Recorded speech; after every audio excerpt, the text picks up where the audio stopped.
THE CROCODILE by Fyodor Dostoevsky. The Crocodile.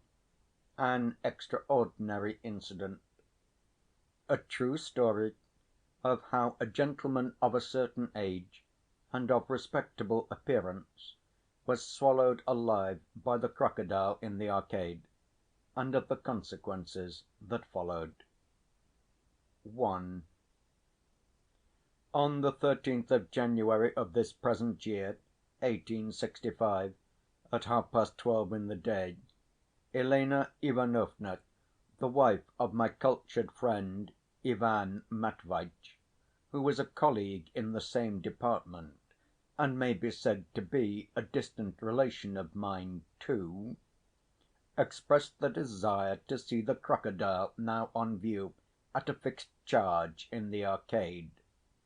As Ivan Matveitch had already in his pocket his ticket for a tour abroad, not so much for the sake of his health as for the improvement of his mind, and was consequently free from his official duties, and had nothing whatever to do that morning, he offered no objection to his wife's irresistible fancy, but was positively aflame with curiosity himself. "A capital idea," he said, with the utmost satisfaction. "We'll have a look at the crocodile. On the eve of visiting Europe, it is as well to acquaint ourselves on the spot with its indigenous inhabitants." And with these words, taking his wife's arm, he set off with her at once for the Arcade. I joined them, as I usually do, being an intimate friend of the family. I have never seen Ivan Matveitch in a more agreeable frame of mind than he was on that memorable morning. How true it is that we know not beforehand the fate that awaits us! On entering the Arcade, he was at once full of admiration for the splendours of the building, and when we reached the shop in which the monster lately arrived in Petersburg was being exhibited, he volunteered to pay the quarter‐rouble for me to the crocodile owner, a thing which had never happened before. Walking into a little room, we observed that besides the crocodile there were in it parrots of the species known as cockatoo, and also a group of monkeys in a special case in a recess. Near the entrance, along the left wall, stood a big tin tank that looked like a bath covered with a thin iron grating, filled with water to the depth of 2 inches. In this shallow pool was kept a huge crocodile, which lay like a log, absolutely motionless and apparently deprived of all its faculties by our damp climate, so inhospitable to foreign visitors. This monster at first aroused no special interest in any one of us. "So this is the crocodile," said Elena Ivanovna, with a pathetic cadence of regret. "Why, I thought it was something different." Most probably she thought it was made of diamonds. The owner of the crocodile, a German, came out and looked at us with an air of extraordinary pride. "He has a right to be," Ivan Matveitch whispered to me. "He knows he is the only man in Russia exhibiting a crocodile." This quite nonsensical observation I ascribe also to the extremely good‐humored mood which had overtaken Ivan Matveitch, who was on other occasions of rather envious disposition. "I fancy your crocodile is not alive," said Elena Ivanovna, piqued by the irresponsive stolidity of the proprietor, and addressing him with a charming smile in order to soften his churlishness. a manoeuvre so typically feminine. "Oh, no, madam," the latter replied in broken Russian, and instantly moving the grating half off the tank, he poked the monster's head with a stick. Then the treacherous monster, to show that it was alive, faintly stirred its paws and tail, raised its snout, and emitted something like a prolonged snuffle. "Come, don't be cross, Karlchen," said the German caressingly, gratified in his vanity. "How horrid that crocodile is! I am really frightened," Elena Ivanovna twittered, still more coquettishly. "I know I shall dream of him now." "But he won't bite you if you do dream of him," the German retorted gallantly, and was the first to laugh at his own jest. But none of us responded. "Come, Semyon Semyonitch," said Elena Ivanovna, addressing me exclusively, "let us go and look at the monkeys. I am awfully fond of monkeys, they are such darlings. And the crocodile is horrid." "Oh, don't be afraid, my dear," Ivan Matveitch called after us, gallantly displaying his manly courage to his wife. "This drowsy denizen of the realms of the Pharaohs will do us no harm." And he remained by the tank. What is more, he took his glove and began tickling the crocodile's nose with it, wishing, as he said afterwards, to induce him to snort. The proprietor showed his politeness to a lady by following Elena Ivanovna to the case of monkeys. So everything was going well, and nothing could have been foreseen. Elena Ivanovna was quite skittish in her raptures over the monkeys, and seemed completely taken up with them. With shrieks of delight she was continually turning to me, as though determined not to notice the proprietor, and kept gushing with laughter at the resemblance she detected between these monkeys and her intimate friends and acquaintances. I, too, was amused, for the resemblance was unmistakable. The German did not know whether to laugh or not, and so at last was reduced to frowning. And it was at that moment that a terrible, I may say unnatural, scream set the room vibrating. Not knowing what to think, for the first moment I stood still, numb with horror, but noticing that Elena Ivanovna was screaming too, I quickly turned round, and what did I behold? I saw, oh heavens, I saw the luckless Ivan Matveitch in the terrible jaws of the crocodile, held by them round the waist, lifted horizontally in the air, and desperately kicking. Then one moment, and no trace remained of him. But I must describe it in detail, for I stood all the while motionless, and had time to watch the whole process taking place before me with an attention and interest such as I never remember to have felt before. What, I thought at that critical moment, what if all that had happened to me instead of to Ivan Matveitch? How unpleasant it would have been for me! But to return to my story.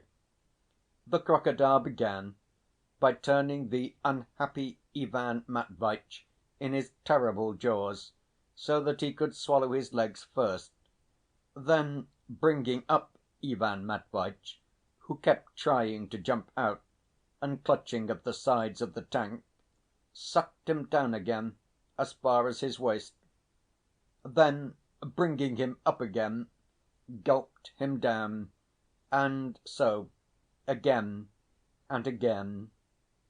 In this way Ivan Matveitch was visibly disappearing before our eyes. At last, with a final gulp. The crocodile swallowed my cultured friend entirely, this time leaving no trace of him. From the outside of the crocodile we could see the protuberances of Ivan Matveitch's figure as he passed down the inside of the monster. I was on the point of screaming again, when destiny played another treacherous trick upon us. The crocodile made a tremendous effort, probably oppressed by the magnitude of the object he had swallowed. Once more opened his terrible jaws, and with a final hiccup he suddenly let the head of Ivan Matveitch pop out for a second, with an expression of despair on his face. In that brief instant the spectacles dropped off his nose to the bottom of the tank. It seemed as though that despairing countenance had only popped out to cast one last look on the objects around it, to take its last farewell of all earthly pleasures. But it had not time to carry out its intention. The crocodile made another effort, gave a gulp, and instantly it vanished again, this time for ever. This appearance and disappearance of a still living human head was so horrible, but at the same time, either from its rapidity and unexpectedness, or from the dropping of the spectacles, there was something so comic about it that I suddenly, quite unexpectedly, exploded with laughter. But pulling myself together, and realizing that to laugh at such a moment was not the thing for an old family friend, I turned at once to Elena Ivanovna and said, with a sympathetic air: "Now it's all over with our friend Ivan Matveitch." I cannot even attempt to describe how violent was the agitation of Elena Ivanovna during the whole process. After the first scream she seemed rooted to the spot, and stared at the catastrophe with apparent indifference, though her eyes looked as though they were starting out of her head. Then she suddenly went off into a heartrending wail, but I seized her hands. At this instant the proprietor, too, who had at first been also petrified by horror, suddenly clasped his hands and cried, gazing upwards: "Oh, my crocodile! Oh, mein allerliebster Karlchen! Mutter, Mutter, Mutter!" A door at the rear of the room opened at this cry, and the Mutter, a rosy cheeked, elderly, but dishevelled woman in a cap, made her appearance, and rushed with a shriek to her German. A perfect bedlam followed. Elena Ivanovna kept shrieking out the same phrase as though in a frenzy: "Flay him! Flay him!" apparently entreating them, probably in a moment of oblivion, to flay somebody for something. The proprietor and Mutter took no notice whatever of either of us. They were both bellowing like calves over the crocodile. "He did for himself! He will burst himself at once, for he did swallow a ganz official!" cried the proprietor. "Unser Karlchen, unser allerliebster Karlchen, wird sterben!" howled his wife.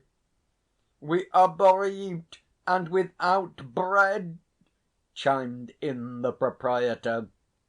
"Flay him! Flay him! Flay him!"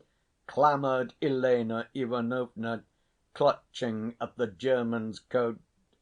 "He did tease the crocodile! For what did your man tease the crocodile?" cried the German, pulling away from her. "You will, if Karlchen wird burst, therefore pay.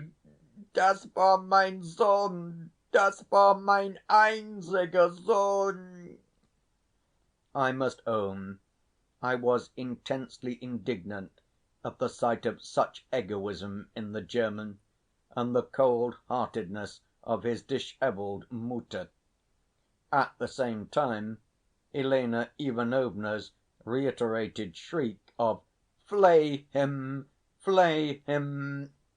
troubled me even more, and absorbed at last my whole attention, positively alarming me.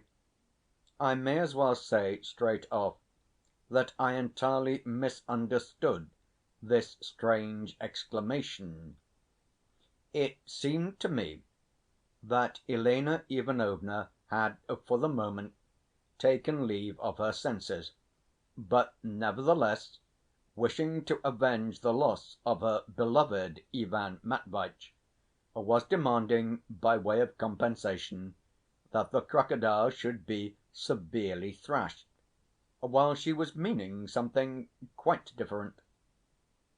Looking round at the door, not without embarrassment, I began to entreat Elena Ivanovna to calm herself, and above all not to use the shocking word "flay," for such a reactionary desire here, in the midst of the Arcade and of the most cultured society, not 2 paces from the hall where at this very minute Mr. Lavrov was, perhaps, delivering a public lecture, was not only impossible but unthinkable, and might at any moment bring upon us the hisses of culture and the caricatures of Mr. Stepanov.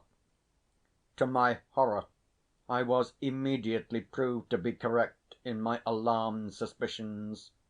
The curtain that divided the crocodile room from the little entry where the quarter roubles were taken suddenly parted, and in the opening there appeared a figure with moustaches and beard, carrying a cap, with the upper part of its body bent a long way forward, though the feet were scrupulously held beyond the threshold of the crocodile room, in order to avoid the necessity of paying the entrance money. "Such a reactionary desire, madam," said the stranger, trying to avoid falling over in our direction and to remain standing outside the room, "does no credit to your development, and is conditioned by lack of phosphorus in your brain. You will be promptly held up to shame in the Chronicle of Progress and in our satirical prints." But he could not complete his remarks. The proprietor, coming to himself, and seeing with horror that a man was talking in the crocodile room without having paid entrance money, rushed furiously at the progressive stranger and turned him out with a punch from each fist. For a moment both vanished from our sight behind a curtain, and only then I grasped that the whole uproar was about nothing. Elena Ivanovna turned out quite innocent. She had, as I have mentioned already, no idea whatever of subjecting the crocodile to a degrading corporal punishment, and had simply expressed the desire that he should be opened, and her husband released from his interior. "What? You wish that my crocodile be perished?" the proprietor yelled, running in again. "No, let your husband be perished first before my crocodile. Mein Vater should crocodile, mein Großvater should crocodile, mein Sohn will show crocodile, and I will show crocodile. All will show crocodile. I am known to Gans, your Oper, and you are not known to Gans Europa, and you must pay me a strafe." "Ja, ja," put in the vindictive German woman. "We shall not let you go. Strafe, since Karlchen is burst." And, indeed, it's useless to flay the creature," I added calmly, anxious to get Elena Ivanovna away home as quickly as possible, as our dear Ivan Matveitch is by now probably soaring somewhere in the empyrean. "My dear," we suddenly heard, to our intense amazement, the voice of Ivan Matveitch. "My dear, my advice is to apply direct to the superintendent's office, as without the assistance of the police the German will never be made to see reason." These words, uttered with firmness and aplomb, and expressing an exceptional presence of mind, for the first minute so astounded us that we could not believe our ears. But of course we ran at once to the crocodile's tank, and with equal reverence and incredulity listened to the unhappy captive. His voice was muffled, thin, and even squeaky, as though it came from a considerable distance. It reminded one of a jocose person who, covering his mouth with a pillow, shouts from an adjoining room, trying to mimic the sound of two peasants calling to one another in a deserted plain or across a wide ravine, a performance to which I once had the pleasure of listening in a friend's house at Christmas. "Ivan Matveitch, my dear, and so you are alive!" faltered Elena Ivanovna. "Alive and well," answered Ivan Matveitch, "and, thanks to the Almighty, swallowed without any damage whatever.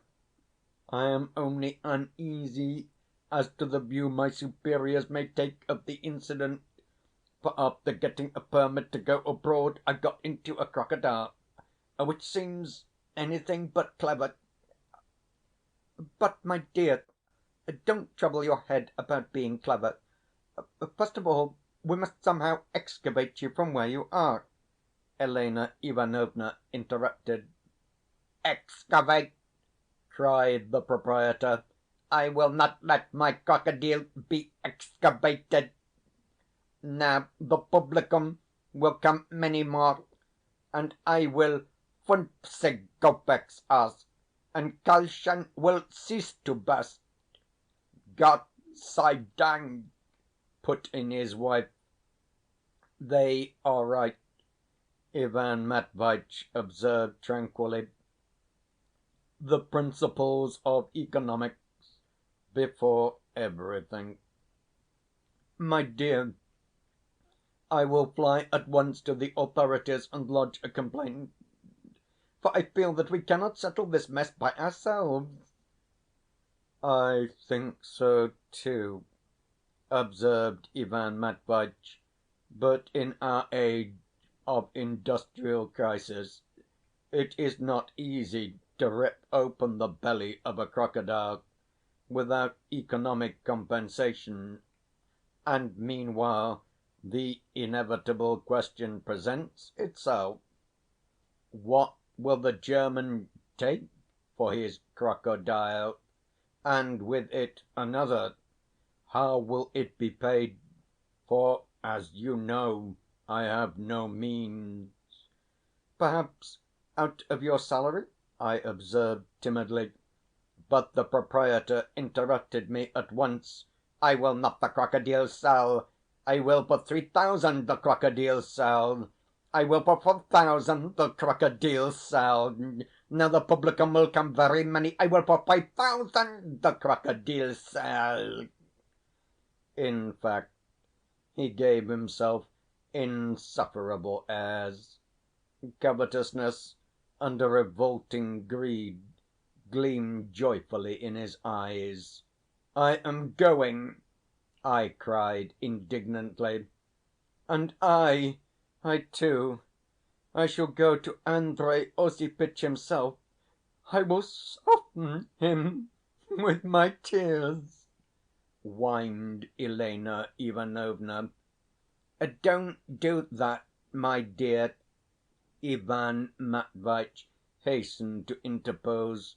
He had long been jealous of Andrey Osipitch on his wife's account, and he knew she would enjoy going to weep before a gentleman of refinement, for tears suited her.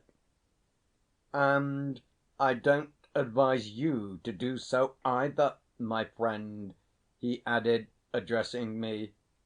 "It's no good plunging headlong in that slapdash way. There's no knowing what it may lead to. You had much better go to‐day to Timofey Semyonitch as though to pay an ordinary visit. He is an old‐fashioned and by no means brilliant man, but he is trustworthy, and what matters most of all, he is straightforward. Give him my greetings and describe the circumstances of the case. And since I owe him 7 roubles over our last game of cards, take the opportunity to pay him the money. That will soften the stern old man. In any case, his advice may serve as a guide for us. And meanwhile take Elena Ivanovna home. Calm yourself, my dear," he continued, addressing her. "I am weary of these outcries and feminine squabblings, and should like a nap. It's soft and warm in here, though I have hardly had time to look round in this unexpected haven." "Look round? Why, is it light in there?" cried Elena Ivanovna in a tone of relief. "I am surrounded by impenetrable night," answered the poor captive, "but I can feel and, so to speak, have a look round with my hands. Good‐by. Set your mind at rest, and don't deny yourself recreation and diversion. Till to‐morrow. And you, Semyon Semyonitch, come to me in the evening, and as you are absent‐minded and may forget it, tie a knot in your handkerchief." I confess I was glad to get away, for I was overtired and somewhat bored. Hastening to offer my arm to the disconsolate Elena Ivanovna, whose charms were only enhanced by her agitation, I hurriedly led her out of the crocodile room. "The charge will be another quarter rouble in the evening," the proprietor called after us. "Oh, dear, how greedy they are!" said Elena Ivanovna, looking at herself in every mirror on the walls of the arcade, and evidently aware that she was looking prettier than usual. "The principles of economics," I answered with some emotion, proud that passers‐by should see the lady on my arm. "The principles of economics," she drawled in a touching little voice. "I did not in the least understand what Ivan Matveitch said about those horrid economics just now." "I will explain to you," I answered, and began at once telling her of the beneficial effects of the introduction of foreign capital into our country, upon which I had read an article in the Petersburg News and the Voice that morning. "How strange it is," she interrupted, after listening for some time. "But do leave off, you horrid man! What nonsense you are talking! Tell me, do I look purple?" "You look perfect, and not purple," I observed, seizing the opportunity to pay her a compliment. "Naughty man!" she said complacently. "Poor Ivan Matveitch," she added a minute later, putting her little head on one side. coquettishly. "I am really sorry for him. Oh dear!" she cried suddenly. "How is he going to have his dinner? And what will he do if he wants anything?" "An unforeseen question," I answered, perplexed in my turn. To tell the truth, it had not entered my head. So much more practical are women than we men in the solution of the problems of daily life. Poor dear! How could he have got into such a mess? Nothing to amuse him, and in the dark. How vexing it is that I have no photograph of him. And so now I am a sort of widow," she added with a seductive smile, evidently interested in her new position. "H'm. I am sorry for him, though." It was, in short, the expression of the very natural and intelligible grief of a young and interesting wife for the loss of her husband.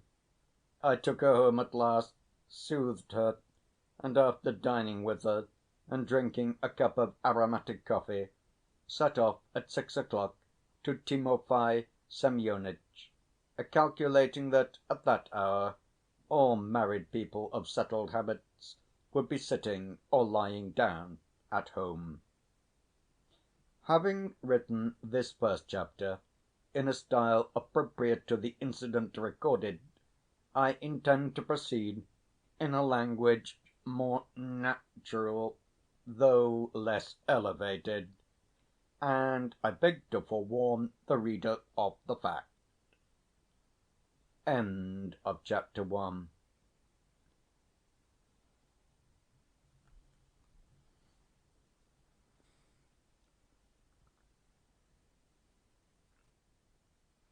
The venerable Timofay Semyonitch met me rather nervously, as though somewhat embarrassed. He led me to his tiny study and shut the door carefully, "that the children may not hinder us," he added with evident uneasiness.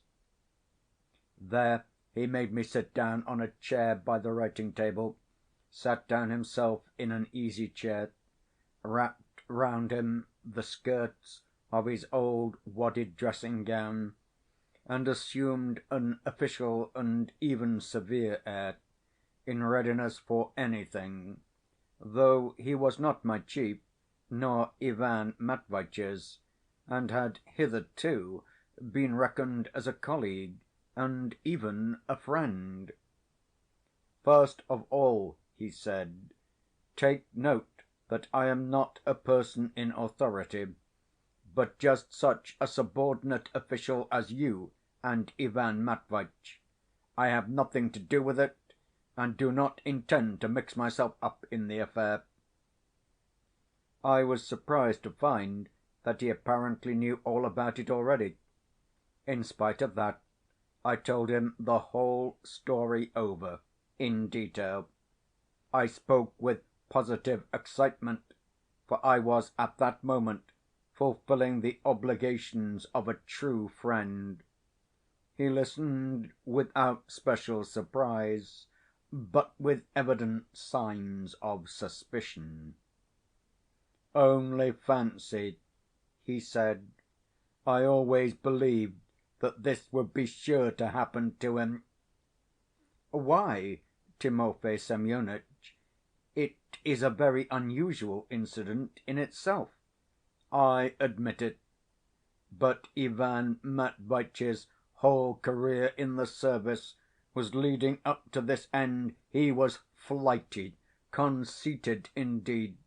It was always progress and ideas of all sorts, and this is what progress brings people to." "But this is a most unusual incident, and cannot possibly serve as a general rule for all progressives." "Yes, indeed it can. You see, it's the effect of over‐education, I assure you. For over‐education leads people to poke their noses into all sorts of places, especially where they are not invited. Though, perhaps, you know best," he added, as though offended. "I am an old man, and not of much education. I began as a soldier's son, and this year has been the jubilee of my service." "Oh, no, Timofey Semyonitch, not at all. On the contrary, Ivan Matveitch is eager for your advice. He is eager for your guidance. He implores it, so to say, with tears." "So to say, with tears. Hm! Those are crocodiles' tears, and one cannot quite believe in them. Tell me, what possessed him to want to go abroad? And how could he afford to go? Why, he has no private means."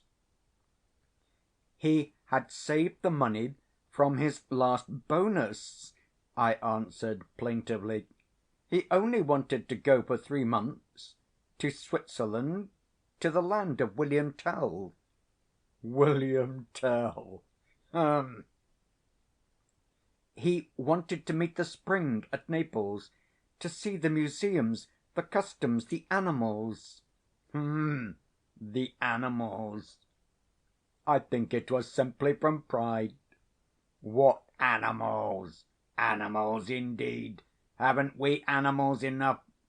We have museums, menageries, camels. There are bears quite close to Petersburg. And here he's got inside a crocodile himself." "Oh, come, Timofey Semyonitch, the man is in trouble. The man appeals to you as to a friend, as to an older relation, craves for advice, and you reproach him. Have pity at least on the unfortunate Elena Ivanovna." "You are speaking of his wife, a charming little lady," said Timofey Semyonitch, visibly softening, and taking a pinch of snuff with relish. "Particularly prepossessing, and so plump, and always putting her pretty little head on one side. Very agreeable. Andrey Osipitch was speaking of her only the other day." "Speaking of her?" "Yes, and in very flattering terms. Such a bust, he said, such eyes, such hair. A sugar plum, he said, not a lady." And then he laughed. "He is still a young man, of course." Timofey Semyonitch blew his nose with a loud noise. "And yet, young though he is, what a career he is making for himself." "That's quite a different thing, Timofey Semyonitch." "Of course, of course." "Well, what do you say then, Timofey Semyonitch?" "Why, what can I do?" "Give advice, guidance, as a man of experience, a relative. What are we to do? What steps are we to take? Go to the authorities and—" "To the authorities, certainly not," Timofey Semyonitch replied hurriedly. "If you ask my advice, you had better, above all, hush the matter up and act, so to speak, as a private person. It is a suspicious incident, quite unheard of, unheard of above all. There is no precedent for it, and it is far from creditable. And so discretion above all. Let him lie there a bit. We must wait and see." "But how can we wait and see, Timofey Semyonitch? What if he is stifled there?" "Why should he be? I think you told me that he made himself fairly comfortable there?" I told him the whole story over again. Timofey Semyonitch pondered. "Hm!" he said, twisting his snuff‐box in his hands. "To my mind, it's really a good thing he should lie there a bit, instead of going abroad. Let him reflect at his leisure. Of course, he mustn't be stifled, and so he must take measures to preserve his health, avoiding a cough, for instance, and so on. And as for the German, it's my personal opinion he is within his rights, and even more so than the other side, because it was the other party who got into his crocodile without asking permission, and not he who got into Ivan Matveitch's crocodile without asking permission, though, so far as I recollect, the latter has no crocodile. And a crocodile is private property, and so it is impossible to slit him open without compensation. For the saving of human life, Timofey Semyonitch? Oh, well, that's a matter for the police. You must go to them. But Ivan Matveitch may be needed in the department. He may be asked for. Ivan Matveitch needed? Ha ha! Besides, he is on leave, so that we may ignore him. Let him inspect the countries of Europe. It will be a different matter if he doesn't turn up when his leave is over. Then we shall ask for him and make inquiries. 3 months! Oh, Timofey Semyonitch, for pity's sake! It's his own fault. Nobody thrust him there. At this rate, we should have to get a nurse to look after him at government expense, and that is not allowed for in the regulations. But the chief point is that the crocodile is private property, so that the principles of economics apply in this question, and the principles of economics are paramount. Only the other evening, at Luka Andreitch's, Ignaty Prokofyitch was saying so. Do you know Ignaty Prokofyitch? A capitalist in a big way of business, and he speaks so fluently. We need industrial development, he said. There is very little development among us. We must create it. We must create capital. So we must create a middle class, the so-called bourgeoisie. And as we haven't capital, we must attract it from abroad. We must, in the first place, give facilities to foreign companies to buy up lands in Russia, as is done now abroad. The communal holding of land is poison, is ruin. And, you know, he spoke with such heat. Well, that's all right for him, a wealthy man, and not in the service. With the communal system, he said, there will be no improvement in industrial development or agriculture.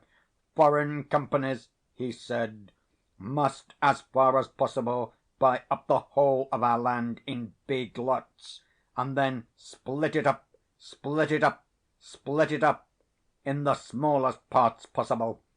And do you know, he pronounced the words "split it up" with such determination, and then sell it as private property, or rather not sell it, but simply let it. When, he said, all the land is in the hands of foreign companies, they can fix any rent they like, and so the peasant will work 3 times as much for his daily bread, and he can be turned out at pleasure, so that he will feel it, will be submissive and industrious, and will work 3 times as much for the same wages. But as it is with the commune, what does he care?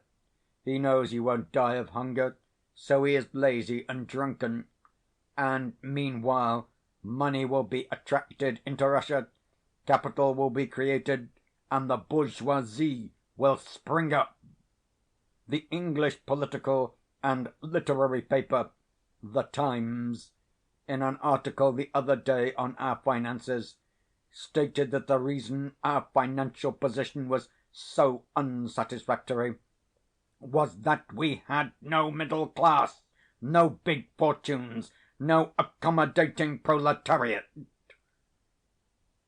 Ignaty Prokofyitch speaks well.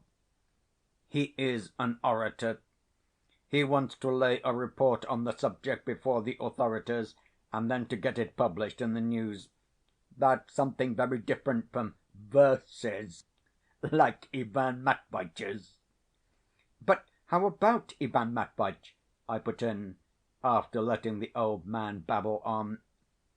Timofey Semyonitch was sometimes fond of talking, and showing that he was not behind the times, but knew all about things.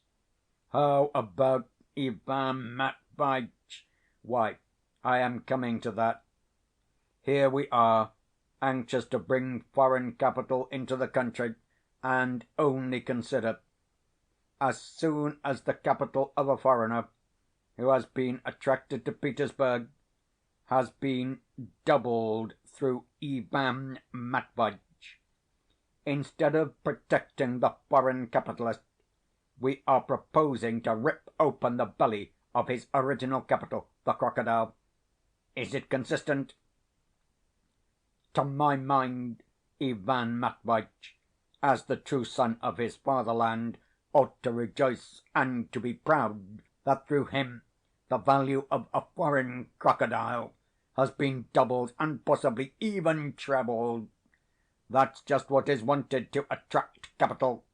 If one man succeeds, mind you, another will come with a crocodile, and a third will bring 2 or 3 of them at once, and capital will grow up about them. There you have a bourgeoisie. It must be encouraged." "Upon my word, Timofey Semyonitch," I cried, "you are demanding almost supernatural self-sacrifice from poor Ivan Matveitch." "I demand nothing, and I beg you, before everything, as I have said already, to remember that I am not a person in authority, and so cannot demand anything of any one. I am speaking as a son of the fatherland, that is, not as the son of the fatherland, but as a son of the fatherland. Again, what possessed him to get into the crocodile? A respectable man, a man of good grade in the service, lawfully married, and then to behave like that. Is it consistent?" "But it was an accident." "Who knows? And where is the money to compensate the owner to come from?" "Perhaps out of his salary, Timofey Semyonitch?" "Would that be enough?" "No, it wouldn't, Timofey Semyonitch," I answered sadly. "The proprietor was at first alarmed that the crocodile would burst, but as soon as he was sure that it was all right, he began to bluster, and was delighted to think that he could double the charge for entry." "Treble and quadruple, perhaps. The public will simply stampede the place now, and crocodile owners are smart people.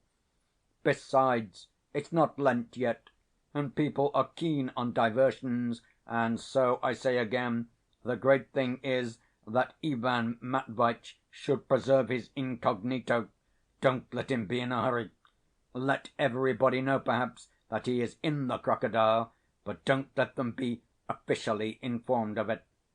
Ivan Matveitch is in particularly favourable circumstances for that, for he is reckoned to be abroad. It will be said he is in the crocodile, and we will refuse to believe it. That is how it can be managed. The great thing is that he should wait. And why should he be in a hurry?" "Well, but if—" "Don't worry. He has a good constitution." "Well, and afterwards, when he has waited?" "Well, I won't conceal from you that the case is exceptional in the highest degree. One doesn't know what to think of it, and the worst of it is there is no precedent. If we had a precedent, we might have something to go by, but as it is, what is one to say? It will certainly take time to settle it." A happy thought flashed upon my mind. "Cannot we arrange," I said, "that if he is destined to remain in the entrails of the monster, and it is the will of Providence that he should remain alive, that he should send in a petition to be reckoned as still serving?" "H'm. Possibly as on leave and without salary." "But couldn't it be with salary?" "On what grounds?" "As sent on a special commission." "What commission, and where?" "Why, into the entrails of the crocodile, so to speak, for exploration, for investigation of the facts on the spot. It would, of course, be a novelty, but that is progressive, and would at the same time show zeal for enlightenment." Timofey Semyonitch thought a little. "To send a special official," he said at last, "to the inside of a crocodile to conduct a special enquiry is, in my personal opinion, an absurdity. It is not in the regulations. And what sort of special enquiry could there be there?" "The scientific study of nature, on the spot, in the living subject. The natural sciences are all the fashion nowadays. Botany. He could live there and report his observations, for instance, concerning digestion, or simply habits, for the sake of accumulating facts." "You mean as statistics? Well, I am no great authority on that subject. Indeed, I am no philosopher at all. You say 'facts.' We are overwhelmed with facts as it is, and don't know what to do with them. Besides, statistics are a danger." "In what way?" "They are a danger.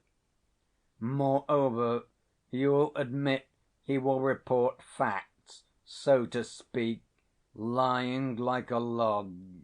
And can one do one's official duties lying like a log? That would be another novelty, and a dangerous one. And again, there is no precedent for it. If we had any sort of precedent for it, then, to my thinking, he might have been given the job." "But no live crocodiles have been brought over hitherto, Timofey Semyonitch." "H'm, yes." He reflected again. "Your objection is a just one, if you like, and might indeed serve as a ground for carrying the matter further. But consider again that if with the arrival of living crocodiles government clerks begin to disappear, and then, on the ground that they are warm and comfortable there, expect to receive the official sanction for their position, and then take their ease there, you must admit it would be a bad example. We should have every one trying to go the same way, to get a salary for nothing." "Do your best for him, Timofey Semyonitch. By the way, Ivan Matveitch asked me to give you 7 roubles he had lost to you at cards." "Ah, he lost that the other day at Nikifor Nikiforitch's. I remember. And how gay and amusing he was. And now—" The old man was genuinely touched. "Intercede for him, Timofey Semyonitch." "I will do my best. I will speak in my own name, as a private person, as though I were asking for information. And meanwhile you find out indirectly, unofficially, how much would the proprietor consent to take for his crocodile?" Timofey Semyonitch was visibly more friendly. "Certainly," I answered, "and I will come back to you at once to report." "And his wife, is she alone now? Is she depressed?" "You should call on her, Timofey Semyonitch." "I will. I thought of doing so before. It's a good opportunity." "And what on earth possessed him to go and look at the crocodile? Though, indeed, I should like to see it myself." "Go and see the poor fellow, Timofey Semyonitch." "I will. Of course, I don't want to raise his hopes by doing so. I shall go as a private person. Well, good‐by. I am going to Nikifor Nikiforitch's again. Shall you be there? No, I am going to see the poor prisoner. Yes, now he is a prisoner. Ah, that's what comes of thoughtlessness. I said good-bye to the old man.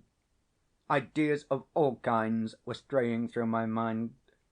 A good-natured and most honest man, Timofey Semyonitch, yet, as I left him, I felt pleased at the thought that he had celebrated his 50th year of service, and that Timofey Semyonitchs are now a rarity among us.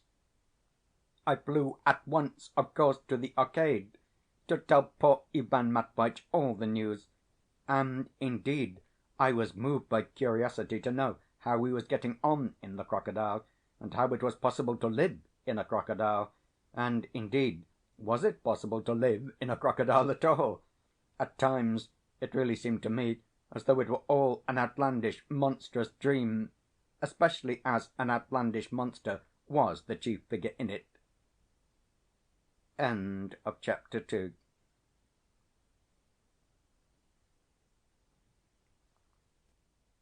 And yet it was not a dream, but actual, indubitable fact. Should I be telling the story if it were not? But to continue. It was late, about 9 o'clock, before I reached the Arcade, and I had to go into the crocodile room by the back entrance, for the German had closed the shop earlier than usual that evening. Now, in the seclusion of domesticity, he was walking about in a greasy old frock‐coat, but he seemed 3 times as pleased as he had been in the morning.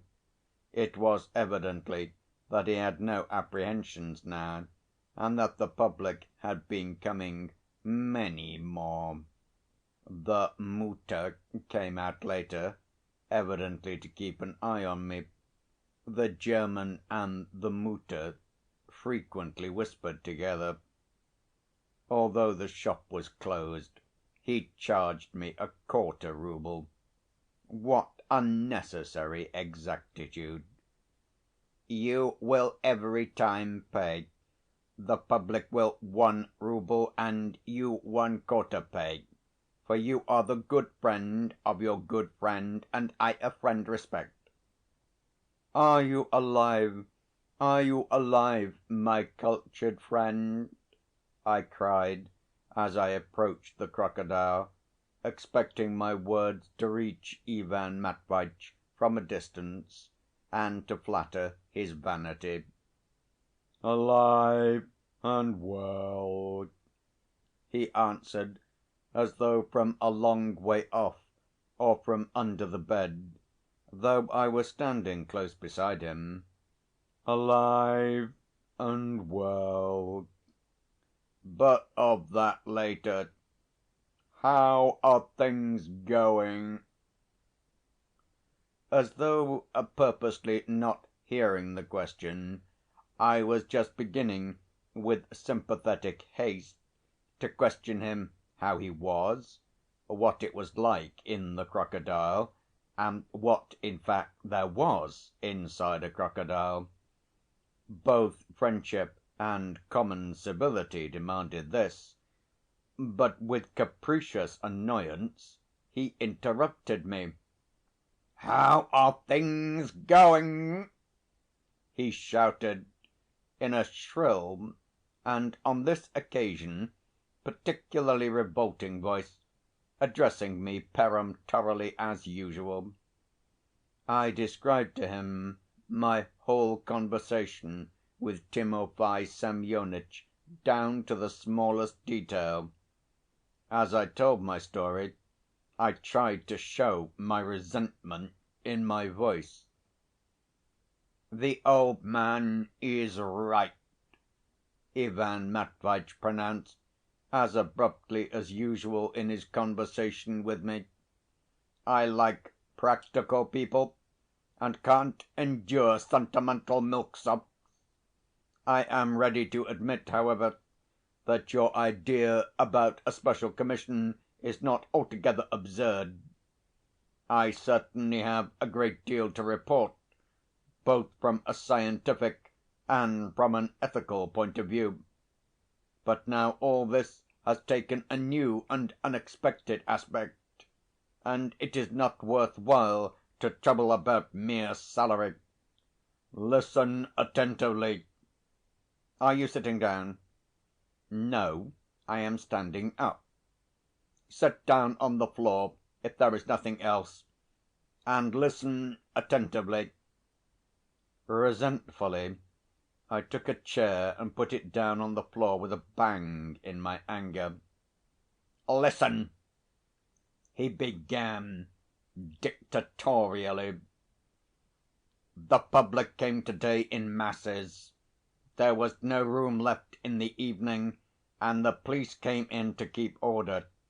At 8 o'clock, that is, earlier than usual, the proprietor thought it necessary to close the shop and end the exhibition, to count the money he had taken, and prepare for tomorrow more conveniently. So I know there will be a regular fair tomorrow. So we may assume that all the most cultivated people in the capital, the ladies of the best society, the foreign ambassadors, the leading lawyers, and so on, will all be present. What's more, people will be flowing here from the remotest provinces of our vast and interesting empire.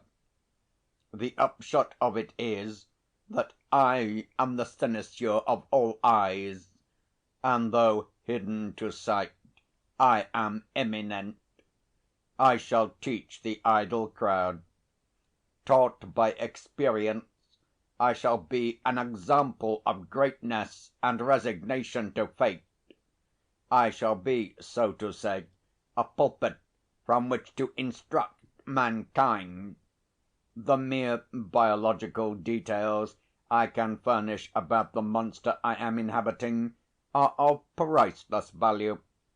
And so far from repining at what has happened, I confidently hope for the most brilliant of careers." "You won't find it wearisome?" I asked sarcastically.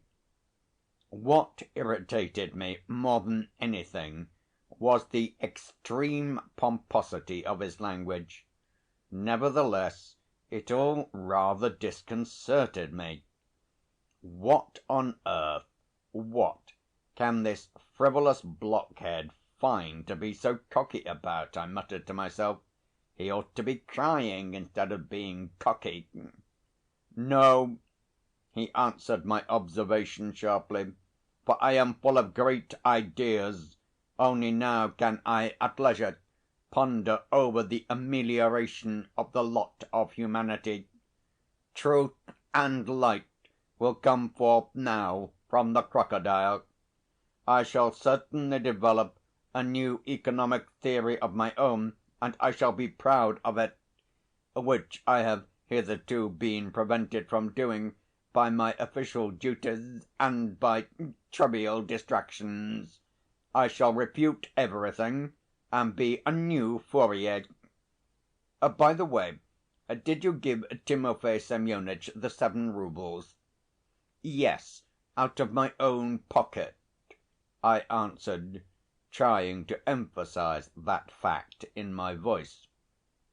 "We will settle it," he answered superciliously.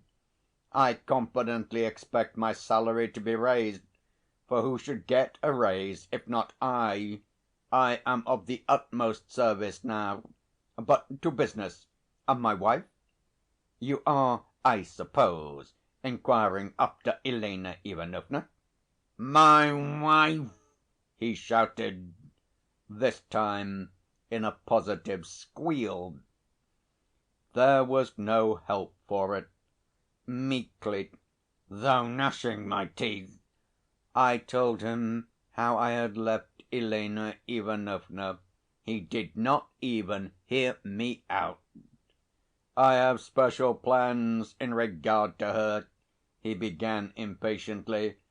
"If I am celebrated here, I wish her to be celebrated there, savants, poets, philosophers, foreign mineralogists, statesmen, after conversing in the morning with me, will visit her salon in the evening. From next week onwards she must have an At Home every evening. With my salary doubled, we shall have the means for entertaining, and as the entertainment must not go beyond tea and hired footmen, that's settled. Both here and there they will talk of me. I have long thirsted for an opportunity for being talked about, but could not attain it, fettered by my humble position and low grade in the service. And now all this has been attained by a simple gulp on the part of the crocodile. Every word of mine will be listened to, every utterance will be thought over, repeated, printed, and I'll teach them what I am worth. They shall understand at last what abilities they have allowed to vanish in the entrails of a monster. This man might have been foreign minister, or might have ruled a kingdom, some will say. And that man did not rule a kingdom, others will say. In what way am I inferior to a Garnier Pagesishky, or whatever they are called? My wife must be a worthy second. I have brains, she has beauty and charm. She is beautiful, and that is why she is his wife, some will say. She is beautiful because she is his wife, others will amend. To be ready for anything, let Elena Ivanovna buy tomorrow the Encyclopedia edited by Andrey Kraevsky, that she may be able to converse on any topic. Above all, let her be sure to read the political leader in the Petersburg News, comparing it every day with The Voice.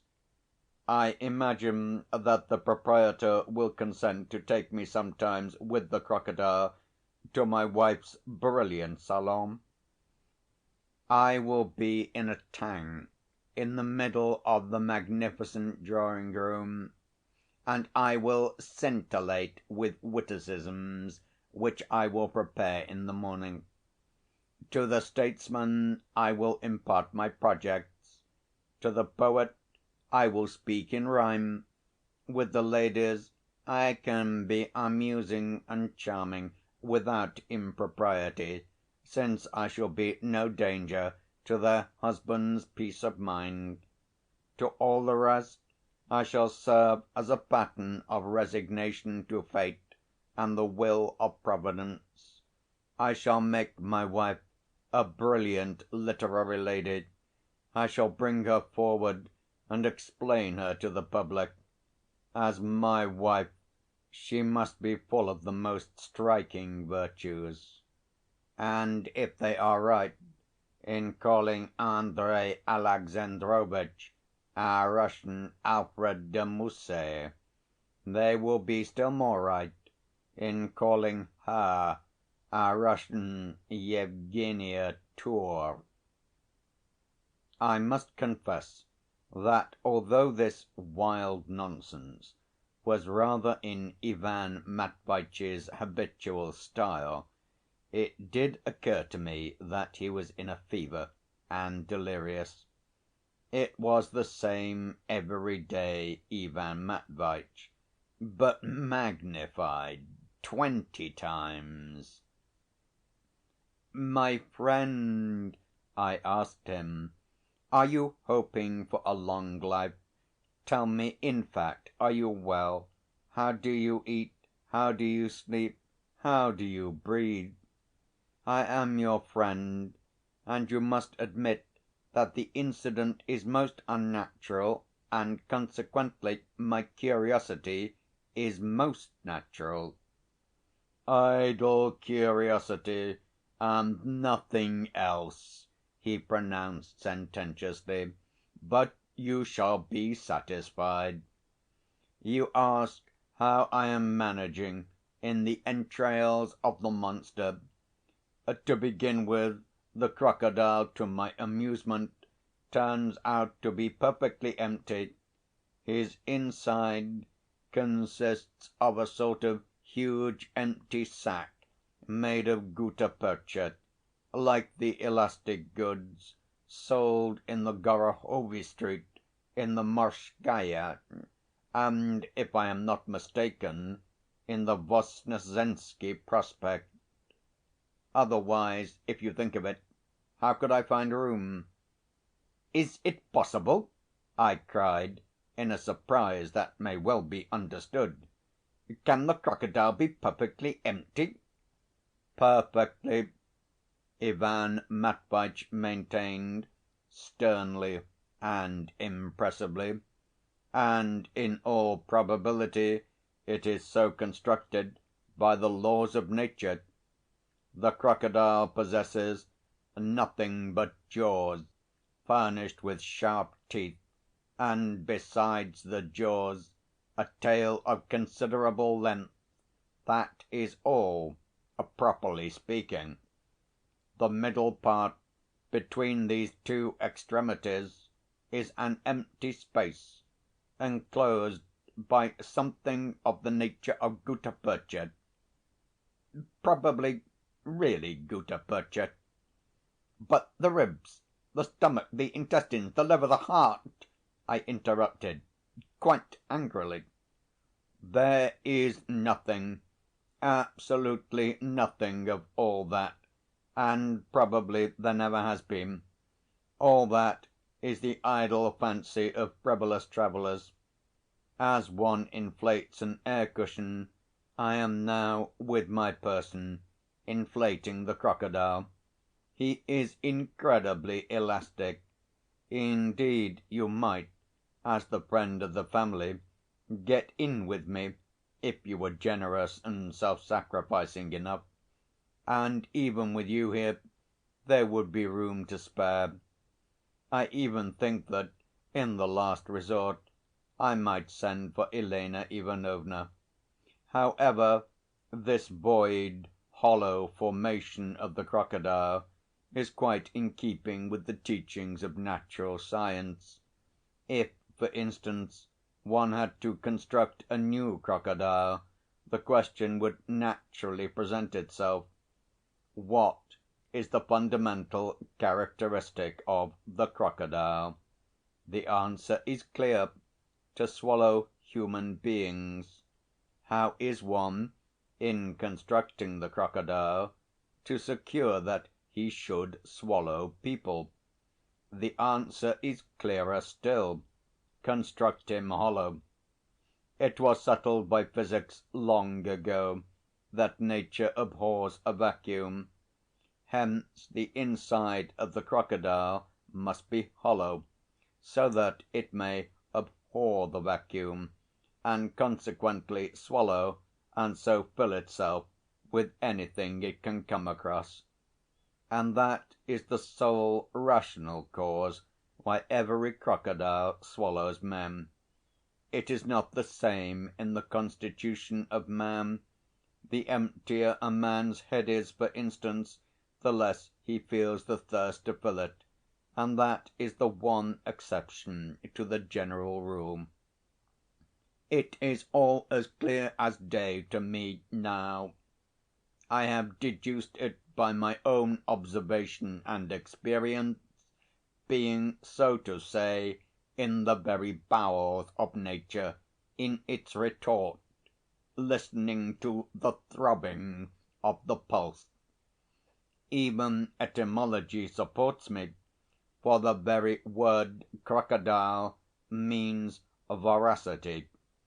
A crocodile, crocodilo, is evidently an Italian word, dating perhaps from the Egyptian Pharaohs, and evidently derived from the French verb croquer, which means to eat, to devour, in general, to absorb nourishment. All these remarks I intend to deliver as my first lecture in Elena Ivanovna's salon when they take me there in the tank. "My friend, oughtn't you at least to take some purgative?" I cried involuntarily. "He is in a fever, a fever, he is feverish," I repeated to myself in alarm. "Nonsense!" he answered contemptuously. "Besides, in my present position it would be most inconvenient. I knew, though, you would be sure to talk of taking medicine." "But, my friend, how do you take food now? Have you dined to‐day?" "No, but I am not hungry, and most likely I shall never take food again. And that, too, is quite natural. Filling the whole interior of the crocodile, I make him feel always full. Now he need not be fed for some years. On the other hand, nourished by me, he will naturally impart to me all the vital juices of his body.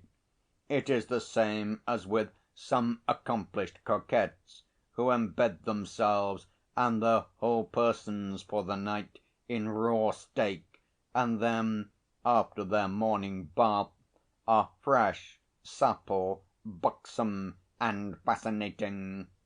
In that way, nourishing the crocodile, I myself obtain nourishment from him; consequently, we mutually nourish one another.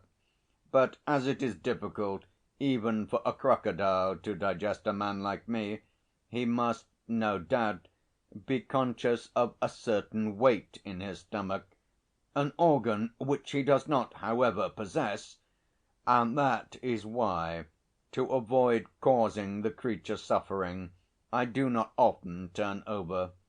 And although I could turn over, I do not do so from humanitarian motives. This is the one drawback of my present position, and, in an allegorical sense, Timofey Semyonitch was right in saying I was lying like a log. But I will prove that even lying like a log, nay, that only lying like a log, one can revolutionize the lot of mankind. All the great ideas and movements of our newspapers and magazines have evidently been the work of men who were lying like logs. That is why they call them divorced from the realities of life. But what does it matter, their saying that? I am constructing now a complete system of my own, and you wouldn't believe how easy it is. You have only to creep into a secluded corner, or into a crocodile, to shut your eyes, and you immediately devise a perfect millennium for mankind. When you went away this afternoon, I set to work at once, and have already invented 3 systems. Now I am preparing the 4th. It is true that at first one must refute everything that has gone before, but from the crocodile it is so easy to refute it. Besides, it all becomes clearer seen from the inside of the crocodile. There are some drawbacks, though small ones, in my position, however. It is somewhat damp here and covered with a sort of slime. Moreover, there is a smell of india rubber, like the smell of my old goloshes. That is all. There are no other drawbacks." "Ivan Matveitch," I interrupted, "all this is a miracle in which I can scarcely believe. And can you intend never to dine again?" "What trivial nonsense you are troubling about, you thoughtless, frivolous creature! I talk to you about great ideas, and you—" "Understand that I am sufficiently nourished by the great ideas. which light up the darkness in which I am enveloped. The good‐natured proprietor has, however, after consulting the kindly Mutter, decided with her that they will every morning insert into the monster's jaws a bent metal tube, something like a whistle pipe, by means of which I can absorb coffee or broth with bread soaked in it. The pipe has already been bespoken in the neighbourhood, but I think this is superfluous luxury. I hope to live at least 1,000 years. If it is true that crocodiles live so long, which, by the way, good thing I thought of it, you had better look up in some natural history tomorrow and tell me, for I may have been mistaken and have mixed it up with some excavated monster. There is only one reflection rather troubles me. As I am dressed in cloth and have boots on, the crocodile can obviously not digest me. Besides, I am alive, and so am opposing the process of digestion with my whole will power, for you can understand that I do not wish to be turned into what all nourishment turns into, for that would be too humiliating for me. But there is one thing I am afraid of. In 1,000 years the cloth of my coat, unfortunately of Russian make, may decay, and then, left without clothing, I might perhaps, in spite of my indignation, begin to be digested, and though by day nothing would induce me to allow it, at night, in my sleep, when a man's will deserts him, I may be overtaken by the humiliating destiny of a potato, a pancake, or veal. Such an idea reduces me to fury.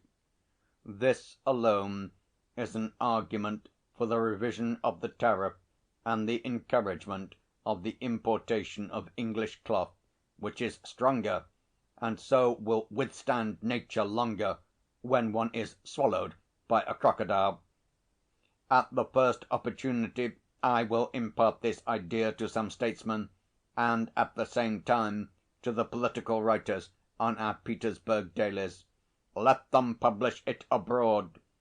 I trust this will not be the only idea they will borrow from me.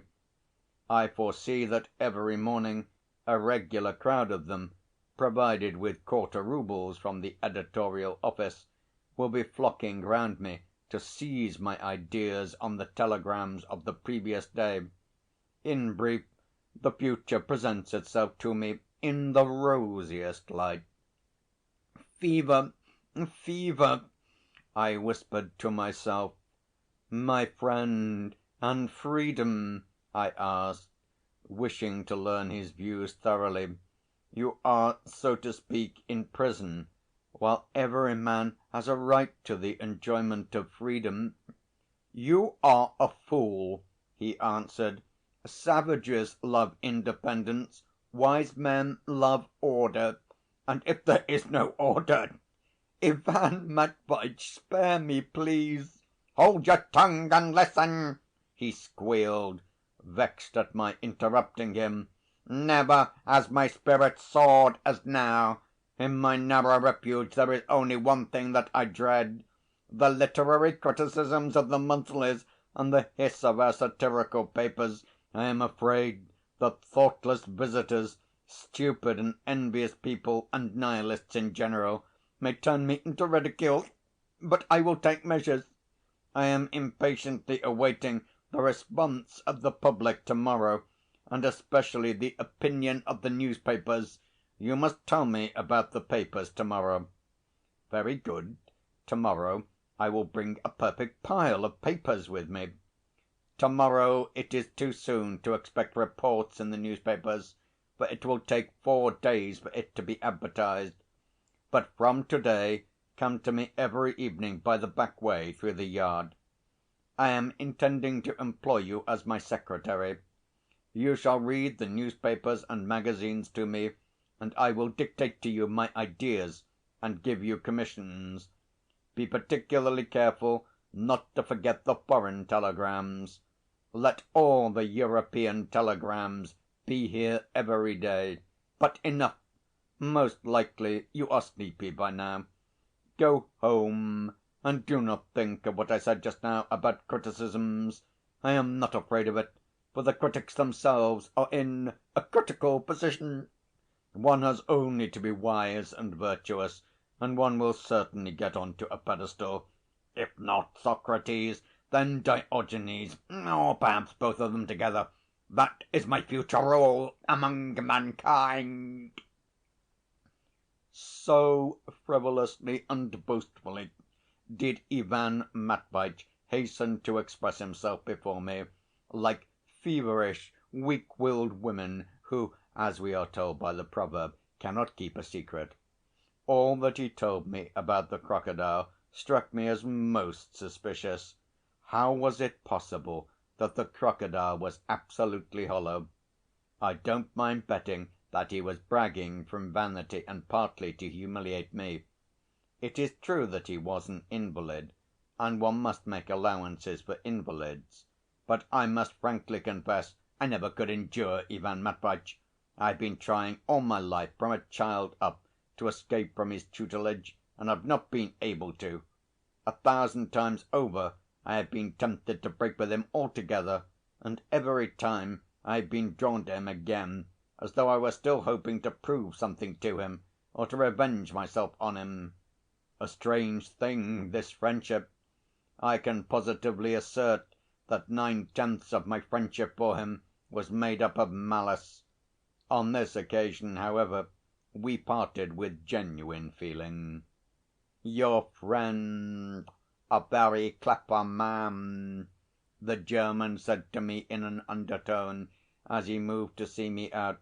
He had been listening all the time attentively to our conversation.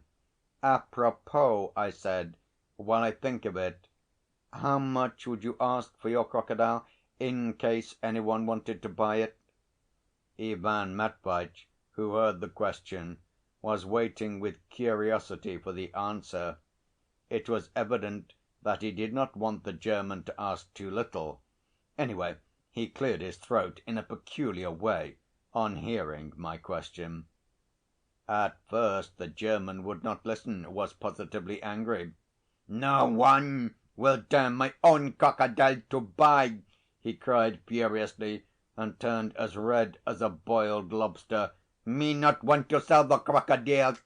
I would not for the crocodile 1,000,000 thalers take. I took 130 thalers from the public to‐day, and I shall to‐morrow 10,000 take, and then 100,000 every day I shall take. I will not him sell." Ivan Matveitch positively chuckled with satisfaction. Controlling myself, for I felt it was a duty to my friend, I hinted coolly and reasonably to the crazy German that his calculations were not quite correct, that if he makes 100,000 every day, all Petersburg will have visited him in 4 days, and then there will be no one left to bring him roubles, that life and death are in God's hands, that the crocodile may burst, or Ivan Matveitch may fall ill and die, and so on and so on. The German grew pensive. "I will him drops from the chemist's get," he said, after pondering, "and will save your friend that he die not." "Drops are all very well," I answered, "but consider, too, that the thing may get into the law courts. Ivan Matveitch's wife may demand the restitution of her lawful spouse.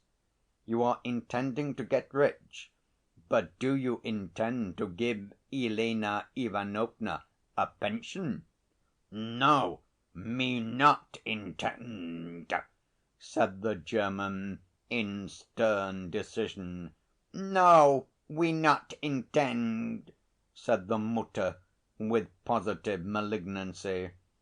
"And so would it not be better for you to accept something now, at once, a secure and solid though moderate sum, than to leave things to chance? I ought to tell you that I am inquiring simply from curiosity."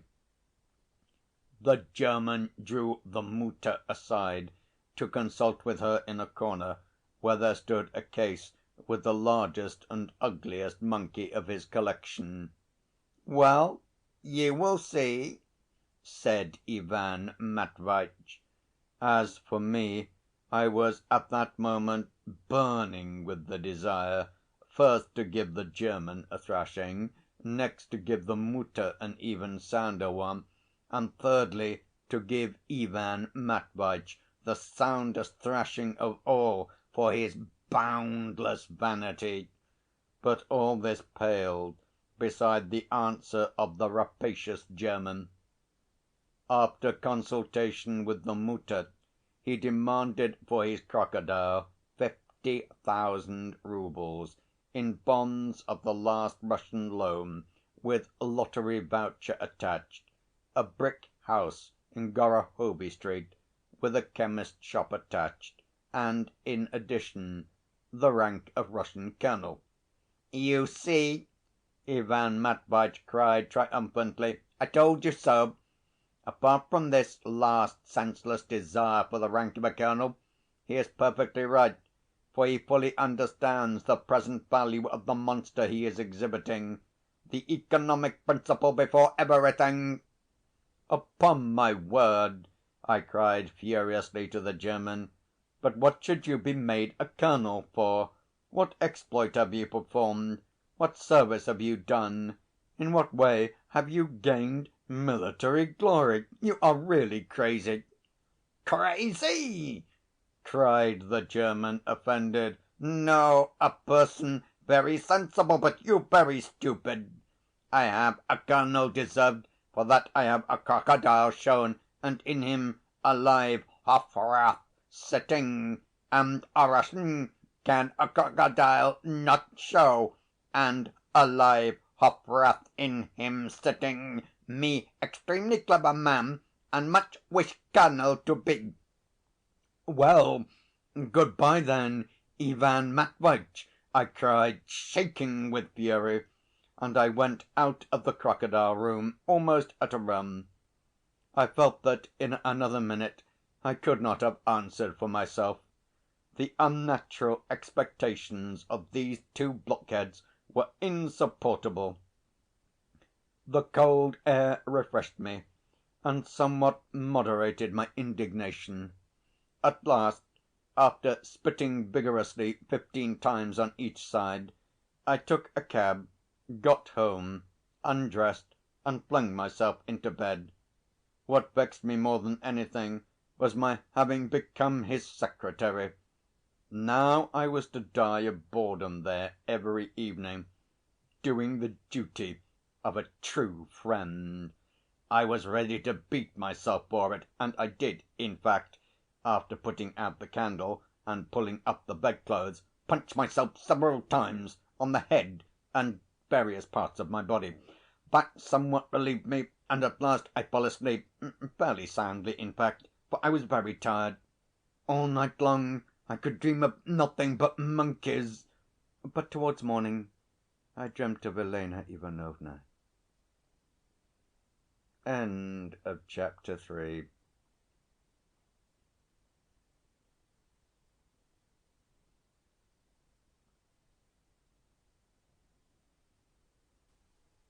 The monkeys I dreamed about, I surmise, because they were shut up in the case at the German's.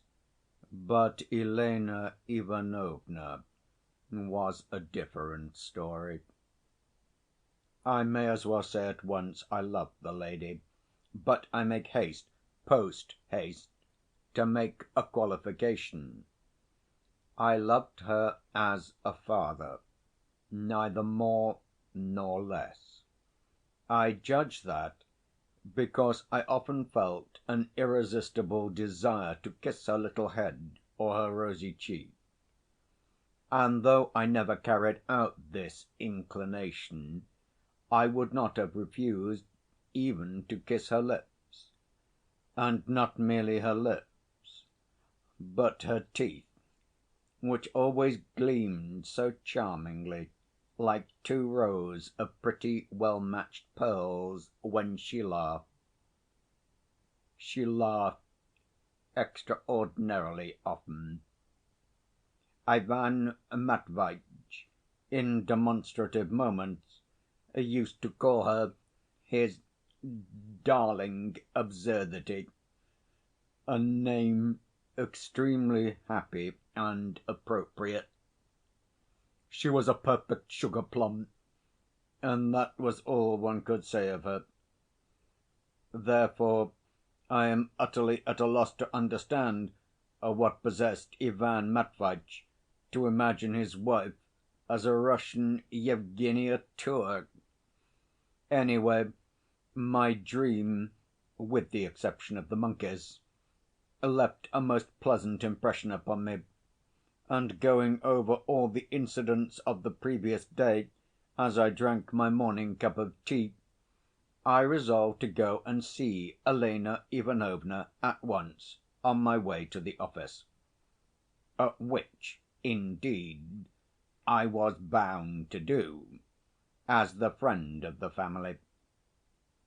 In a tiny little room out of the bedroom, the so‐called little drawing‐room, though their big drawing‐room was little too, Elena Ivanovna was sitting in some half‐transparent morning wrapper on a smart little sofa before a little tea‐table, drinking coffee out of a little cup in which she was dipping a minute biscuit. She was ravishingly pretty, but struck me as being at the same time rather pensive. "Ah, that's you, naughty man," she said, greeting me with an absent‐minded smile. "Sit down, featherhead, have some coffee. Well, what were you doing yesterday? Were you at the masquerade?" "Why, were you? I don't go, you know. Besides, yesterday I was visiting our captive." I sighed and assumed a pious expression as I took the coffee. "Whom? What captive? Oh, yes, poor fellow. Well, how is he? Bored? Do you know, I wanted to ask you, I suppose I can ask for a divorce now?" "A divorce!" I cried in indignation, and almost spilled the coffee. "It's that swarthy fellow," I thought to myself bitterly. There was a certain swarthy gentleman with little moustaches, who was something in the architectural line, and who came far too often to see them, and was extremely skillful in amusing Elena Ivanovna. I must confess I hated him, and there was no doubt that he had succeeded in seeing Elena Ivanovna yesterday either at the masquerade or even here, and putting all sorts of nonsense into her head. "Why," Elena Ivanovna rattled off hurriedly, as though it were a lesson she had learnt, "if he is going to stay on in the crocodile, perhaps not come back all his life, while I sit waiting for him here. A husband ought to live at home and not in a crocodile." "But this was an unforeseen occurrence," I was beginning, in a very comprehensible agitation. "Oh, no, don't talk to me. I won't listen, I won't listen!" she cried, suddenly getting quite cross. "You are always against me, you wretch! There's no doing anything with you, you will never give me any advice. Other people tell me that I can get a divorce because Ivan Matveitch will not get his salary now." "Elena Ivanovna, is it you I hear?" I exclaimed pathetically. "What villain could have put such an idea into your head? And divorce on such a trivial ground as a salary is quite impossible. And poor Ivan Matveitch is, so to speak, burning with love for you, even in the bowels of the monster. What's more, he is melting away with love like a lump of sugar.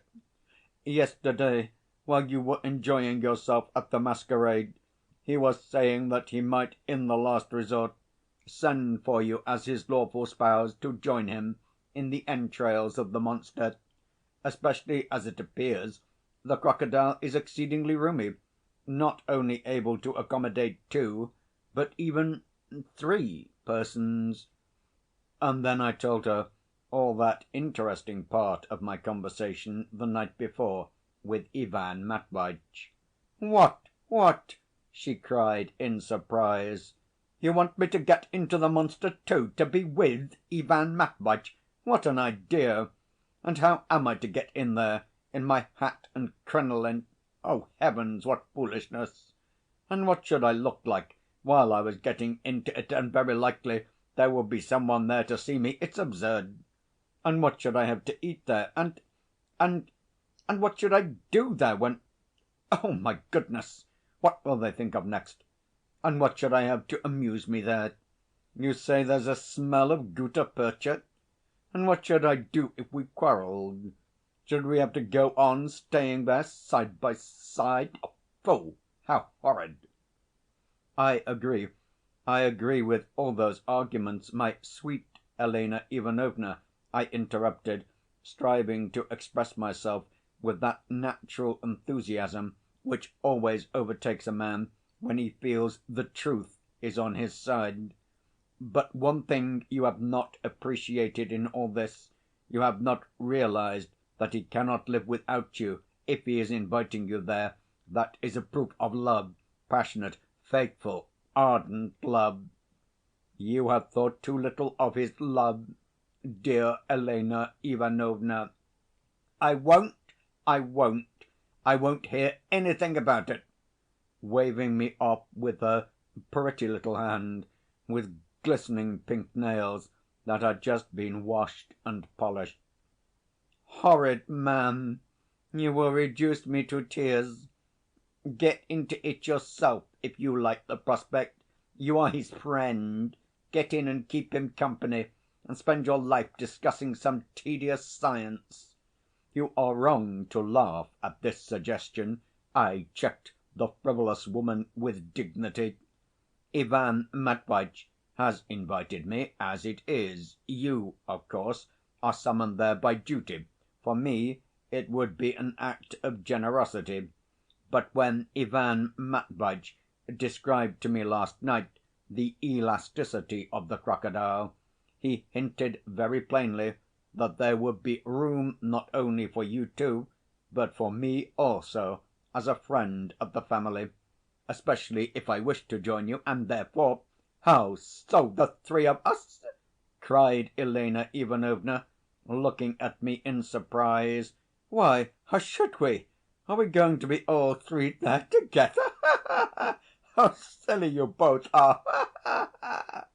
I shall certainly pinch you all the time, you wretch!" And falling back on the sofa, she laughed till she cried. All this, the tears and the laughter, was so fascinating that I could not resist rushing eagerly to kiss her hand, which she did not oppose, though she did pinch my ears lightly as a sign of reconciliation. Then we both grew very cheerful, and I described to her in detail all Ivan Matveitch's plans. The thought of her evening receptions and her salon pleased her very much. "Only I should need a great many new dresses," she observed, "and so Ivan Matveitch must send me as much of his salary as possible, and as soon as possible. Only I don't know about that," she added thoughtfully. "How can he be brought here in the tank? Oh, that's very absurd. I don't want my husband to be carried about in a tank. I should feel quite ashamed for my visitors to see it. I don't want that, no, I don't. By the way, while I think of it, was Timofey Semyonitch here yesterday?" "Oh, yes, he was. He came to comfort me. And do you know, we played cards all the time. He played for sweetmeats, and if I lost, he was to kiss my hands. What a wretch he is! And only fancy, He almost came to the masquerade with me, really." "He was carried away by his feelings," I observed. "And who would not be with you, you charmer?" "Oh, get along with your compliments. Stay, I'll give you a pinch as a parting present. I've learned to pinch awfully well lately. Well, what do you say to that? By the way, you say Ivan Matveitch spoke several times of me yesterday?" No, not exactly. I must say he is thinking more now of the fate of humanity, and wants—" "Oh, let him. You needn't go on. I'm sure it's fearfully boring. I'll go and see him some time. I shall certainly go to‐morrow, only not to‐day. I've got a headache, and besides there will be such a lot of people there to‐day. They'll say that's his wife, and I shall feel ashamed. Good‐by. You will be there this evening, won't you?" "To see him, yes. He asked me to go and take him the papers." "That's capital. Go and read to him. But don't come and see me to‐day. I am not well, and perhaps I may go and see some one. Good‐by, you naughty man." "It's that swarthy fellow is going to see her this evening," I thought. At the office, of course, I gave no sign of being consumed by these cares and anxieties, but soon I noticed some of the most progressive papers seemed to be passing particularly rapidly from hand to hand among my colleagues, and were being read with an extremely serious expression of face. The first one that reached me was the News Sheet, a paper of no particular party, but humanitarian in general, for which it was regarded with contempt among us, though it was read. Not without surprise I read in it the following paragraph: "Yesterday strange rumours were circulating among the spacious ways and sumptuous buildings of our vast metropolis. A certain well‐known bon vivant of the highest society, probably weary of the cuisine at Borel's and at the X‐Club, went into the Arcade, into the place where an immense crocodile, recently brought to the metropolis, is being exhibited, and insisted on its being prepared for his dinner.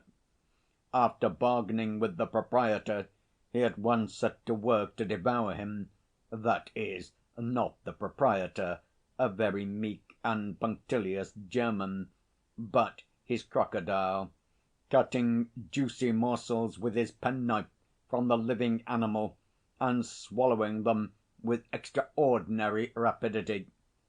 By degrees the whole crocodile disappeared into the vast recesses of his stomach, so that he was even on the point of attacking an ichneumon, a constant companion of the crocodile, probably imagining that the latter would be as savoury. We are by no means opposed to that new article of diet with which foreign gourmands have long been familiar. We have, indeed, predicted that it would come.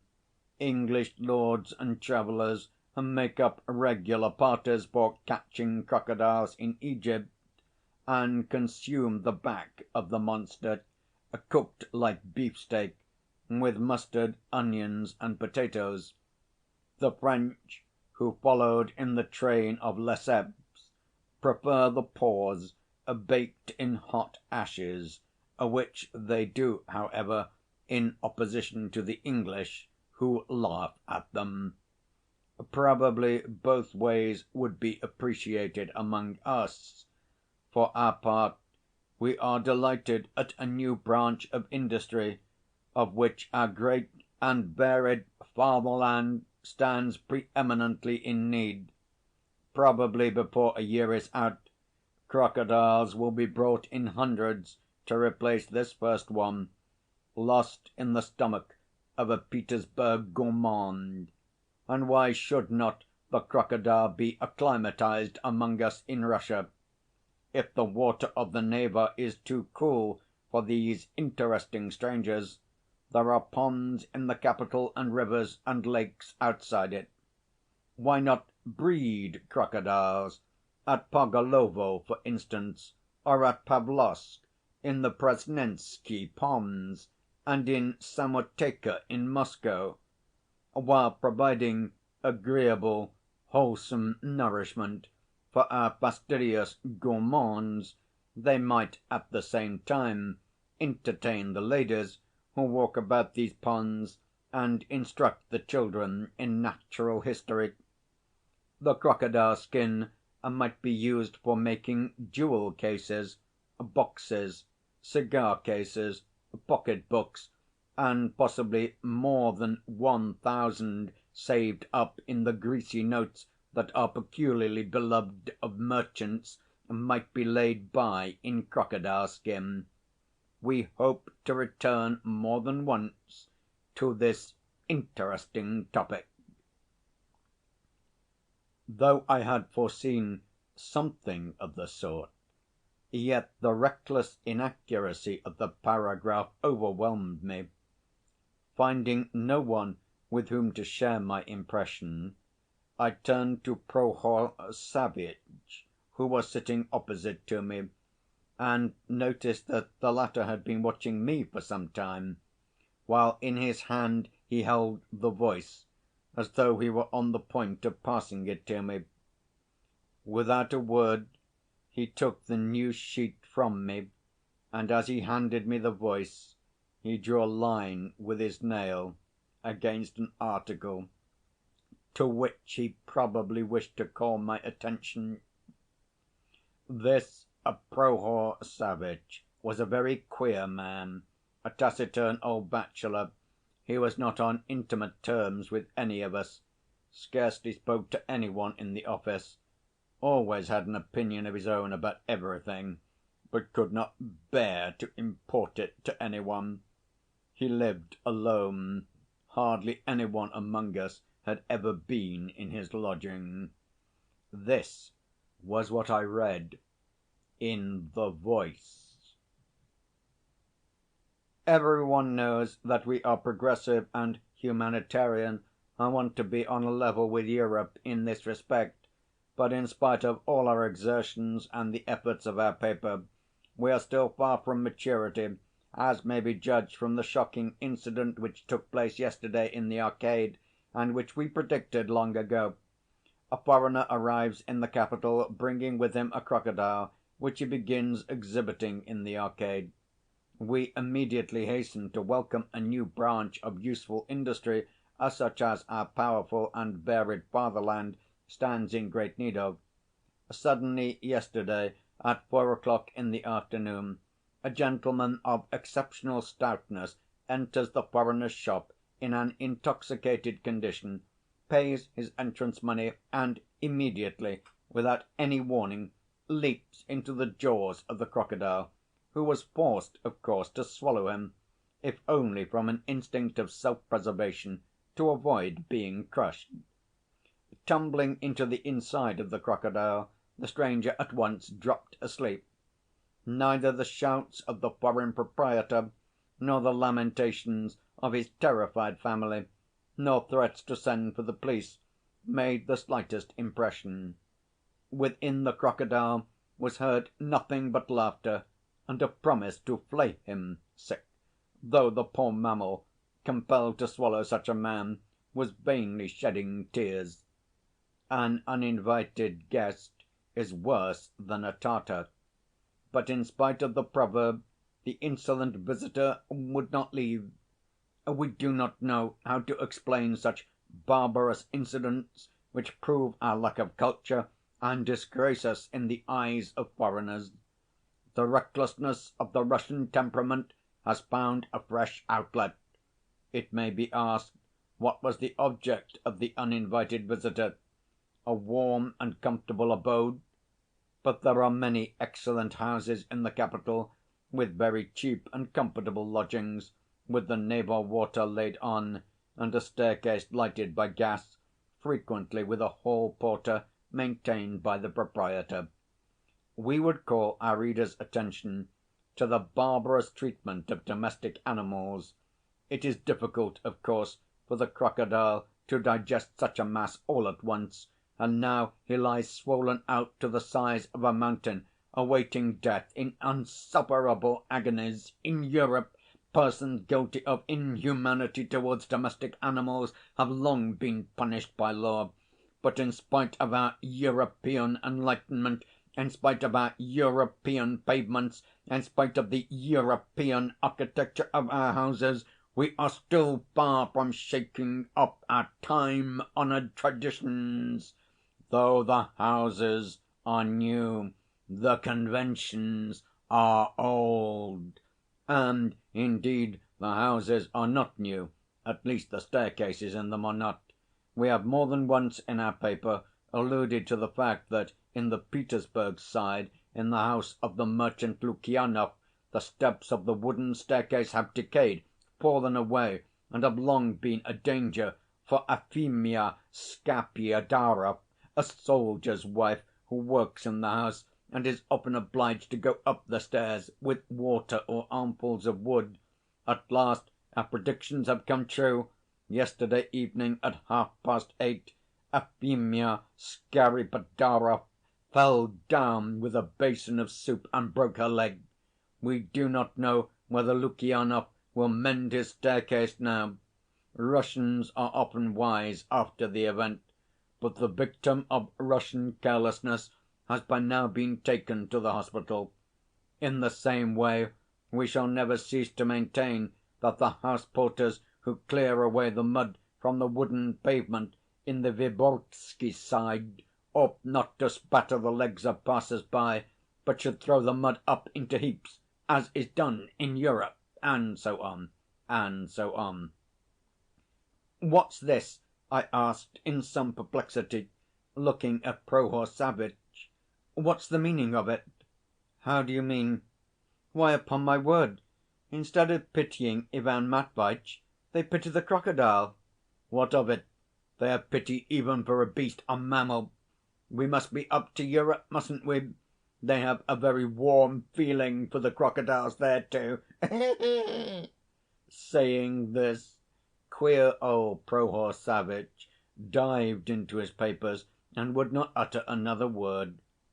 I stuffed the Voice and the news sheet into my pocket, and collected as many old copies of the newspapers as I could find for Ivan Matveitch's diversion in the evening, and though the evening was far off, yet on this occasion I slipped away from the office early to go to the Arcade and look, if only from a distance, at what was going on there, and to listen to the various remarks and currents of opinion. I foresaw that there would be a regular crush there, and turned up the collar of my coat to meet it. I somehow felt rather shy, so unaccustomed are we to publicity, but I feel that I have no right to report my own prosaic feelings when faced with this remarkable and original incident. End of chapter 4. End of The Crocodile by Fyodor Dostoevsky.